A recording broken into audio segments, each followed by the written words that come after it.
The fluorescent lights hummed overhead as Marcus wiped down the mahogany conference table for the third time that evening, his calloused hands moving in practiced circles.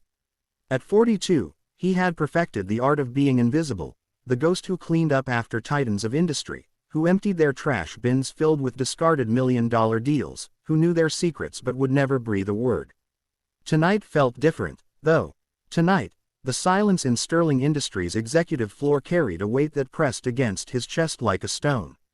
Marcus had been cleaning these offices for 7 years, ever since losing his job at the auto plant. 7 years of night shifts that allowed him to be home when his 8-year-old daughter Emma got off the school bus. 7 years of listening to her practice violin in their cramped apartment while he caught a few hours of sleep before starting another shift. 7 years of invisible labor that kept food on their table and hope alive in his heart. But tonight, as he pushed his cart past the corner office, he heard something that stopped him cold, the sound of a grown man crying. Through the crack in the door, Marcus could see Alexander Sterling, the enigmatic CEO whose face graced the covers of business magazines worldwide. The man who commanded boardrooms with surgical precision, who built empires with a flick of his pen, sat hunched over his desk, shoulders shaking with silent sobs. In his trembling hands was a photograph, a little girl with pigtails and a gap-toothed smile. Marcus should have kept walking. He should have respected the invisible boundary that separated his world from Sterling's. But something in that broken sound, something that spoke of a father's anguish, made him pause. His own daughter's laughter echoed in his memory, and before he could stop himself, Marcus was knocking gently on the door. "Sir, is everything all right?" Sterling's head snapped up, his red-rimmed eyes meeting Marcus's concerned gaze. For a moment, the CEO's mask of composure flickered back into place, but then it crumbled entirely. "I'm sorry," Sterling whispered, his voice hoarse. "I didn't know anyone was still here." Marcus stepped into the office, his janitor's uniform a stark contrast to the polished leather and gleaming awards that filled the space. "I'm Marcus. I clean these offices. Are you okay, Mr. Sterling?" Something in Marcus's gentle tone, perhaps the genuine worry in his eyes, broke through Sterling's carefully constructed walls. "My daughter," he said, holding up the photograph with shaking hands. "Lily. She's 7 years old, and she's been kidnapped." The words hung in the air like shattered glass. Marcus felt his own heart clench, imagining Emma in danger, imagining that helpless terror that must be consuming this man. "Have you called the police?" Sterling laughed bitterly. "The police, the FBI, private investigators, security firms, everyone. They took her 3 days ago. Left a note demanding I liquidate my assets, transfer everything to offshore accounts. They want me to destroy my own company, leave thousands of employees without jobs, all for..." His voice broke. "All for the chance to maybe see my little girl again."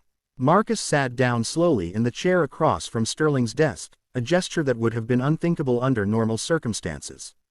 But these weren't normal circumstances. This was a father in agony, and Marcus understood that pain in his bones. "What do the experts say?" "They say I should wait, follow protocol, trust the system." Sterling's eyes blazed with frustration. "But every hour that passes, every minute she's with those monsters. She must be so scared. She still sleeps with her teddy bear, still needs the nightlight on.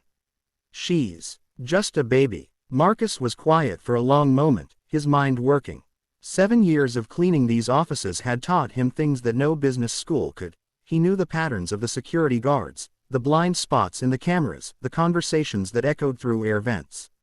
He knew which executives stayed late and which ones left early, which delivery trucks came at unusual hours, which employees had gambling debts or family troubles. He was invisible, but invisibility had given him eyes that saw everything. "Mr. Sterling," Marcus said carefully, "in my 7 years here, I've noticed things. Patterns. People don't always realize that the cleaning staff see and hear everything." He paused, choosing his words carefully. "3 days ago, I saw something unusual." Sterling leaned forward, hope flickering in his eyes. "What did you see?" "Your assistant, Rebecca. She's been here 6 years, right? Always stays late, very dedicated. But 3 days ago, she left early. Real early. And she was nervous, kept checking her phone. I thought it was odd because she never breaks routine." Marcus's voice grew stronger as the pieces clicked together. And there was a delivery truck here that morning, one I'd never seen before. The driver knew exactly where to go, didn't need directions to the executive floor. Most delivery guys get lost up here. Sterling was on his feet now, pacing. Rebecca has access to my calendar, my home security codes, my daughter's school information. But she's worked for me for years. Why would she? People do desperate things when they're desperate, Marcus said quietly. Last month, I heard her on a phone call. She was crying, talking about her mother's medical bills, saying she didn't know how she'd pay them.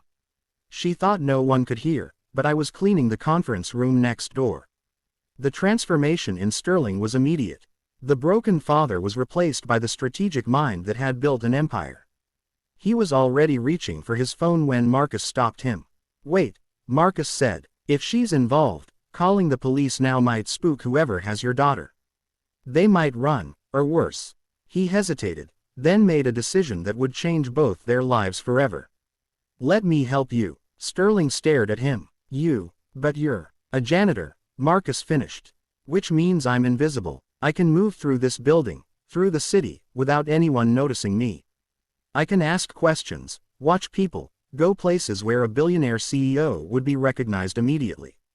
His voice grew firm. My daughter is 8 years old, Mr. Sterling. If someone took Emma, I'd want every person who could help to step forward. Rich, poor, it wouldn't matter. We're both fathers. What happened next unfolded like a carefully choreographed dance. While Sterling maintained his normal routine to avoid suspicion, Marcus became a shadow detective. He followed Rebecca discreetly, watched her apartment, noted the new car she was driving despite claiming financial hardship.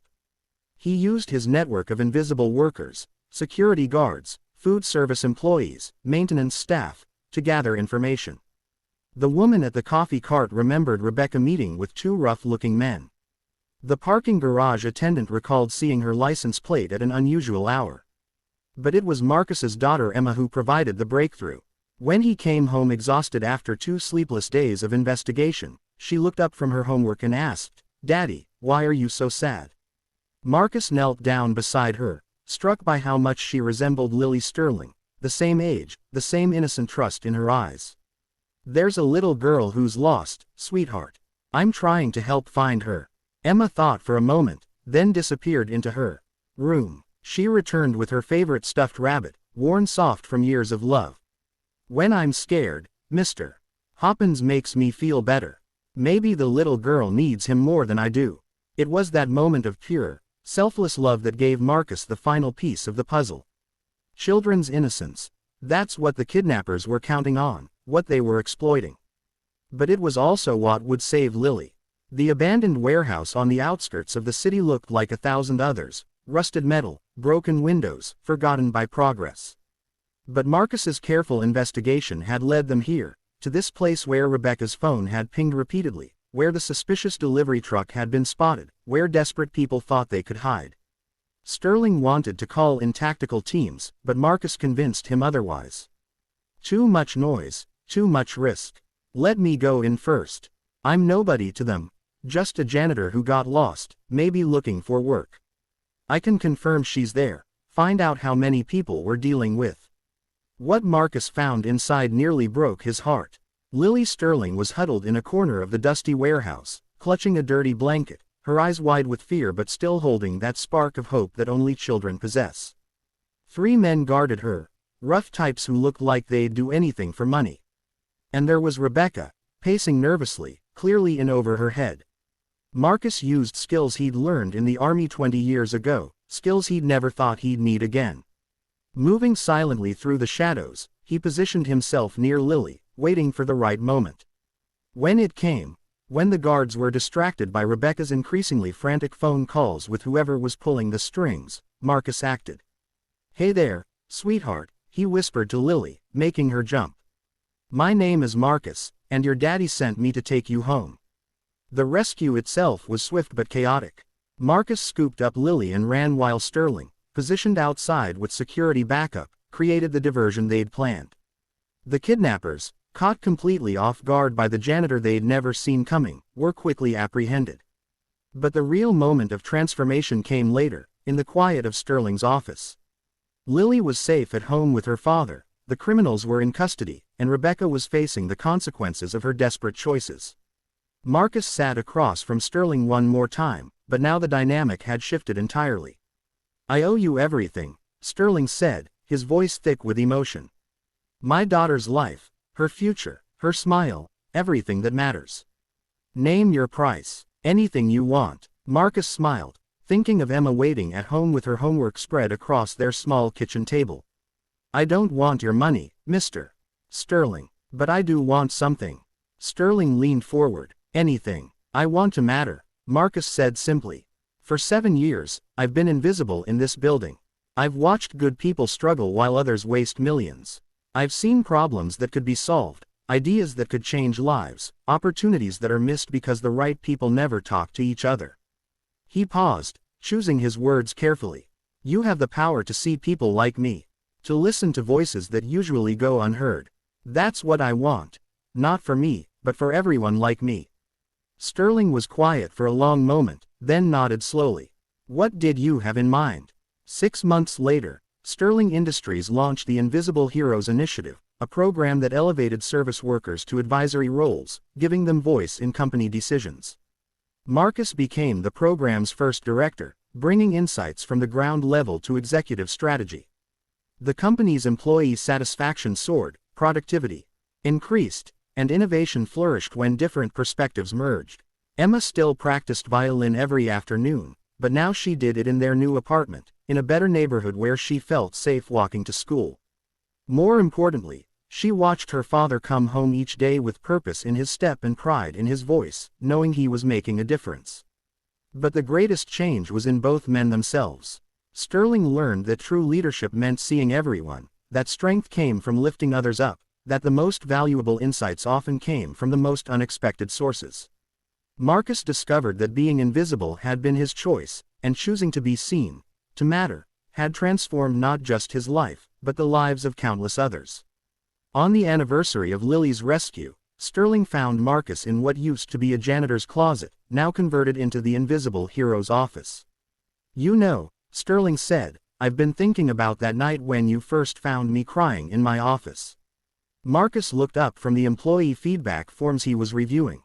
"What about it? I was so focused on my own pain, my own fear, that I couldn't see past it. But you saw everything, the patterns, the connections, the solutions. You saw what I couldn't see because you'd learned to truly observe, to truly listen."